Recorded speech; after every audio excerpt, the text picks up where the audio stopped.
Hello, I'm Dr. Ryan Kaufman. I'm glad you decided to take a few minutes to learn how you can get American Board of Family Medicine performance improvement credit for making changes to your practice that can improve breast and cervical cancer screening for your patients. To maintain our board certification, we are required to do 1 or 2 practice improvement projects for each 3-year stage. There are many options available for these practice improvement projects. A self-directed clinical pathway allows you to get 20 ABFM points out of the 50 points that you need every 3 years. While not all PI activities give CME credit, the self-directed clinical pathway gives you 20 CME credits. I want to show you in how as little as 1 hour you can use the self-directed pathway to get maintenance of certification credit and CME for the work you do on breast and cervical cancer screening. You cannot submit a project until you are finished with it, but you can start it at any point. Your project does not need to be anything complicated. It can be as simple as searching your EHR and finding which patients are due for a mammogram or PAP, and then having staff call these patients, or having nurses give patient education information and starting the conversation about vaccination for patients who are due for HPV vaccine, or making a deliberate effort to link HPV vaccination to the required 7th grade vaccinations. To start, go to the ABFM website at www.theabfm.org. Click on the Physician Login in the right upper corner. Log in using your ABFM number and password. This will bring you to your physician portfolio. In the My Requirements area, click on Certification Activities, then click on Performance Improvement. As you can see, my portfolio recommends performance improvement projects based on the information I previously entered about my interests and my practice. Click on the Show Filters button.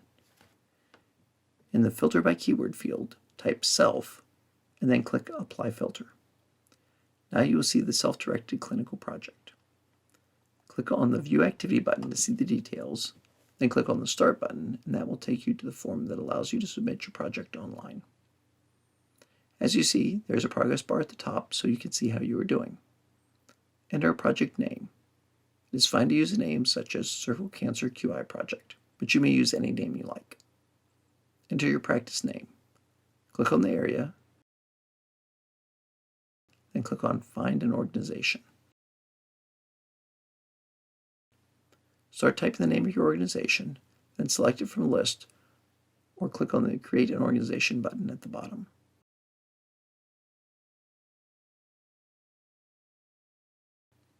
Your name, email address, and ABFM number have already been entered.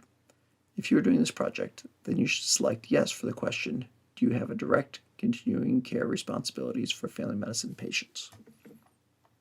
In this case, you are doing this project on your own with your own data, so select No for boxes 1 and 2. Next, you select the beginning date for the project and the completion date for the project. As you have not yet completed your project, you will enter your information and then save it and submit it at a later date once your data has been collected. In box 5, select how your project was funded. Select internally if you did not get any funding for this project. Next, you will need to select a topic area for your project. In box 6, select the relevant topics for this project. In this example, I would use child and adolescent health, cancer, immunizations, vaccines, preventative care, and teamwork. In box 7, you need to type your description of the problem that you are trying to solve. 1 or 2 sentences is fine. For this example project, I will use, too many young women are not getting their HPV vaccination and are at increased risk for cervical dysplasia and cancer.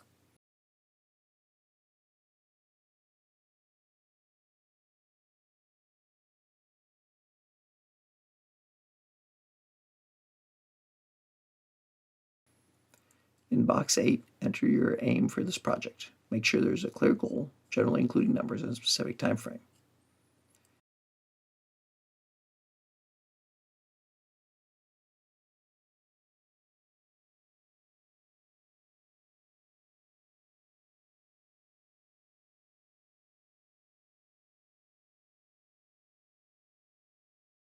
In box 9, you'll be entering the details for your measure. This should come from your goal.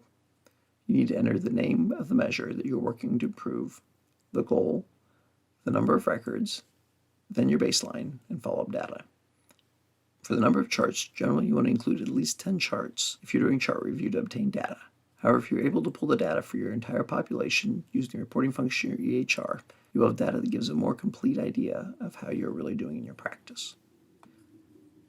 For box 10, you type a couple of sentences describing the intervention you made. For this sample intervention, the description might look something like this. We discussed the importance of HPV vaccination and current vaccination guidelines at a whole office meeting. When a nurse roomed a patient for a teen well visit, they discussed all vaccinations due, including HPV vaccination. We specifically added discussion of HPV vaccination to our well adolescent visit template to make sure that we document vaccine recommendations. The rest of the form is to attest that you were involved in the project. You do not need to be the one doing all aspects of the project in order to receive credit.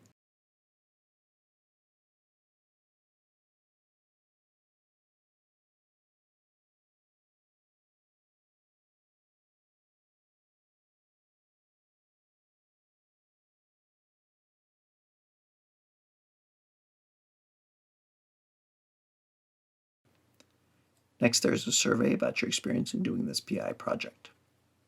At the bottom of the form, you must attest that all questions and fields have been completed fully and truthfully. Each section of the form saves as you complete it, so if you want to finish it later, you can close it out at any point. When you're finished, click the Submit button. Soon after you submit it, you should receive an email that confirms that you have completed your project. If you have any issues with this process, the ABFM is available to help. There is support on the website, or you can use the live chat function. Again, the website is www.theabfm.org. From 8 a.m. to 9 p.m. Eastern Time during the week, and from 9 a.m. to 5 p.m. on Saturday, the ABFM Support Center can be reached at 1-877-223-7437.